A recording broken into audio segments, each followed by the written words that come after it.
Welcome to The Business Strategist, the show that gives business owners and entrepreneurs game-changing business strategies that can be used in scaling and transforming a business. Sharing deep dive conversations with industry experts, thought leaders and clients, facing real challenges and uphill struggles. Brought to you by business strategist, former elite athlete, international speaker, and best-selling author, Adam Strong.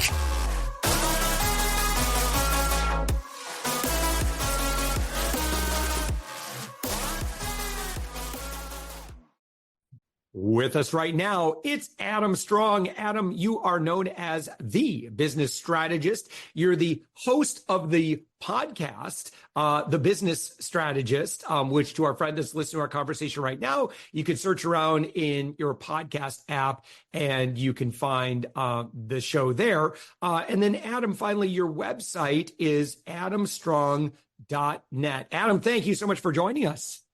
Appreciate the invitation. Looking forward to jamming with you, my friend. Absolutely. Well, I'll let you kind of explain the work that you do in the world, who you serve. Sure. So been an entrepreneur for the past 30 years, which is kind of cool. I guess for me, because I've been on a bit of an entrepreneurial journey, right, Josh? Like I started up my first business at the age of 11. Right. And and now I'm in my 40s. I mean, I love what I do, right? Went from starting up my first business at the age of 11 and then went into elite athletics. So that's distance running. So no kidding. Well, we're going to talk about that. We'll talk about that. Went through a bit of a midlife crisis at that same age, which I'll explain what that means. It's a little bit early, but you'll kind of get it when I'll share the story. But now what I do is I use those skill sets from elite athletics, from building and scaling businesses over the past 30 years and working with many different clients and leaders.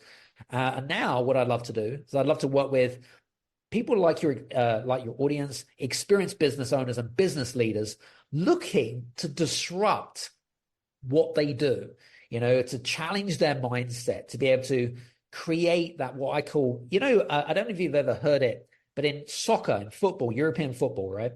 There's this terminology in athletics as well, and they call it fine margins. You might have heard of that. Have you heard of fine margins? I'm not sure, but describe it. Maybe yes. Or said a different way, I know what it is. For a friend that's listening that may not know, go ahead and tell us anyway. Sure. So fine margins is kind of like, you might have a well-oiled machine. You might have a thriving business, right? But how do you kind of take it to the next level? The fine margins it's a bit like the difference between the person that won the silver medal and the person that won the gold medal. No one talks about the person that won the silver medal. They always talk about the person that wins the gold medal. So that's what I mean by fine margins. Fine margins as in, what can we do to take things to the next level? What can we do to make those subtle improvements? That's what I'm talking about. Yeah. So all those little 1% things. So we're just kind of evaluating. It could be like every step of our customer journey that we offer, for example. And we're like, what could we do to improve the conversion rate here? Or, just try to be empathic to friction that may exist in a customer onboarding sequence or, certainly any kind of acquisition. So, a lot of the work that you do, Adam, is under the heading of growth. And so who would be examples of folks that you work with and what are some of those goals that you create together? Yeah, it's a great question. So the typical types of clients that we tend to work with are people in the professional services industry. So that could be your attorney, it could be a lawyer, it could be a CPA, it could be your IT specialist or architect, could be your tax specialist. So people that serve those particular industries. And what I have found is I found a correlation, Josh. The correlation is that they're extremely good at what they do. So they might have their degrees or their PhDs or whatever it is. They're extremely knowledgeable at what they do. They may have a very good client base, and they also have some really good referral networks. So they have good partnerships in place, all right? But what they lack is basic business acumen, right? So most of us didn't go to the school of entrepreneurship, right? Okay. So if you're like me, I've got a bit of a head start for most people, but most people didn't go to the school of entrepreneurship. They had to learn skills. So yes, you can have a business strategy to scale up, But ultimately, it isn't just about skill set. You've also got to have things like mindset in place. Like, for example, if you came to me and said, "Hey, Adam, I want to scale up my media company, right? Or my podcast or whatever it is." I'm like, "Great, tell me more about it." But if I gave you the strategy to be able to do that, because I know how to do those things, right? But if you're not ready here, it doesn't matter what strategy I give you, it's not going to work, right? I use it in the same analogy in athletics, right? So I used to study and train with Olympians, okay, in the form of distance running. And the former world and Olympic world champion was my training partner, okay? Now, my coach, who was he won all the medals back in the heyday. He basically, what I loved about my coach is he used to work with just normal Joe Public without any special skills or talents, and turned them into champions, right? That's what he used to do, okay? So, but with my coach, what was really interesting is like, okay, so what do you want to achieve, Adam? Okay, I want to achieve, say, I don't know, say I want to complete 10-kilometer race in under 30 minutes. Great. This is what you need to do. But if I'm not ready here, I'm not going to be ready because my belief system is going to impede me. Do you understand what I'm saying? My belief system, I'm going to start to fear. I'm going to start to judge myself. I'm going to start to compare myself to other people. And that is the reason why things, the world, society, everything else that goes along, that's what holds us back from what we want to achieve in life. So, for me, I'm all about personal growth. I'm all about excellence. And kind of thinking about this, Darren Hardy wrote a great book called The Compound Effect. I don't know if you've heard of it. But he talks a little bit about if you was to make an improvement, and you talked about sales conversion, lead generation, whatever it is. But if you was to improve your sales conversion by 1% every single week, what would that look like to you by the end of the year? In terms of revenue, that would be crazy, right? That would be off the charts. It's the compound effect. You're either moving forwards or you're moving backwards. There's no in the middle. There's no plateau, right? You're either growing or you're either dying, right? So that's kind of like how I feel about entrepreneurship. Anyway, sorry, I'm rattling on. No, that's why you're here. We expect you to rattle on as a guest. Did I answer your question, by the way? I don't know. Yeah, no, you truly, it's interesting because someone was just, and here's the reality. And I want to give hope to someone that might be a little frustrated that they don't feel like they have a great system. Like I had just gotten a message and someone was complimenting us on, like how we work with people that kind of come into our world. It was highly complimentary. And my response to that is, yeah, but you need to know the journey to get to where we are. It's, a trail of blood from my nose getting punched in for years and years and years and years. So here's the message of hope to our friend here. It gets better. Absolutely. Because we hope, right? If we're committed to being a lifelong learner, and like every time, something happens that's suboptimal, it's an opportunity for us to learn. Absolutely. 100%. Yep. And so one thing I noticed that you had talked about on your LinkedIn, which by the way, you're a great LinkedIn follow. I'll just share that. But you created a really cool kind of slide show here, and you talk about how fear can, even if it's unconscious, like we might say, do you let fear control your decisions? And we say, no, I'm far too intellectual for that.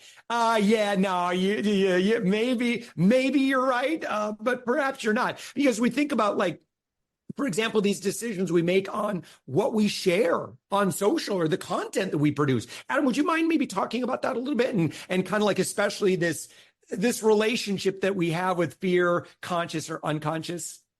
Yeah, it's a really interesting question, right? So I know which slide deck that you're referring to, which was actually done this week, which was kind of cool. So because I've been in the game for so long, I can live and breathe. I can say that I'm thinking exactly how others feel and think. So I've been there and done that, got the t-shirt. So, and I was actually having this really interesting conversation, and it was a show that came out this week. And we were talking about fear and where fear stems from, right? Everyone has fear, Josh. Okay. And which, by the way, I want to normalize this. This is normal. It's normal to have fear. Fear can be valuable. It's human. You have to be human, right? I mean, we're all human last time I checked anyway. But like we all have fear, right? And so one of the things that I've actually one of the things that I was speaking about in the what you're referring to, which is the social media stuff, is the reasons why we don't create enough content, right? The reasons why we don't shout about ourselves, right? But no one likes to, we don't like to, if you ask any entrepreneur, they don't like to sell themselves, right? It's just dirty, right? It's something that you used to do like, 30, 40 years ago. It's just not. But when someone else recommends you, it's 10 times more powerful than you selling yourself, right? So one of the things that I was referring to in the slide deck is the fear of being judged. Okay. So, we're living in the digital world, right? Where, we've got the TikToks, we've got the LinkedIns, we've got the Twitters, all of these social media channels, right? We didn't have those 5-10 years ago, not all of them, right? We didn't. Like, there were a few out there back in the heyday of, what was the platform before Facebook? I can't remember. What was it called? What, Friendster, or what was the other one that the other one that died? One with the bands, right? Oh, right. No, I can't remember. But it's MySpace. It was on MySpace. Yes, thank you. And by the way, our audience was shouting MySpace. Thank you. I think subconsciously we just heard that. So there we go.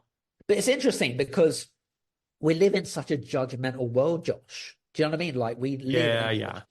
Like we're always trying, and it subconsciously, and it, if I have a conversation with someone and say, for example, they came to me and they're like, hey, so I'm not getting leads and I'm not getting sales and I'm not growing my business. I'm like, so show me, what content are you putting out there? And they show me and I'm like, well, this piece of content was done 3 months ago. This one was, you know what I mean? So like there's this lack of inconsistency, right? Yes. Yeah. And again, kind of stemming, Adam, from empathy. Like if we have empathy for audiences and just people are busy. They're swimming in a sea of noise. So, absolutely. The fact that you're going to put one thing out there and then all of a sudden people are going to bum rush to want to do business with you, that's high hopes. Well, I think probably not, again, empathic to where audiences are today. So if we're empathic to the fact that they're swimming in offers. They're swimming in noise. And 100%. So how can we be mindful of that? And how can we allow that to maybe, influence what we share, or how we share it? Absolutely. And for me, from my perspective, it's all about what makes you unique to the marketplace. Yeah.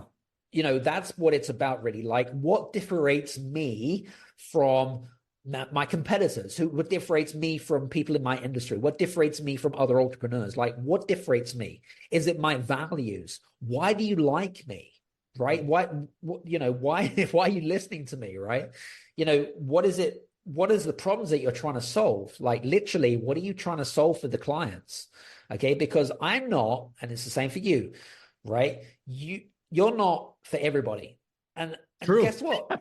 You have to just settle with that. Like you can't be, I had someone who reached out to me, who was introduced to me, and we just weren't a good fit. Like, and that's okay, right? That's okay, and be okay with that.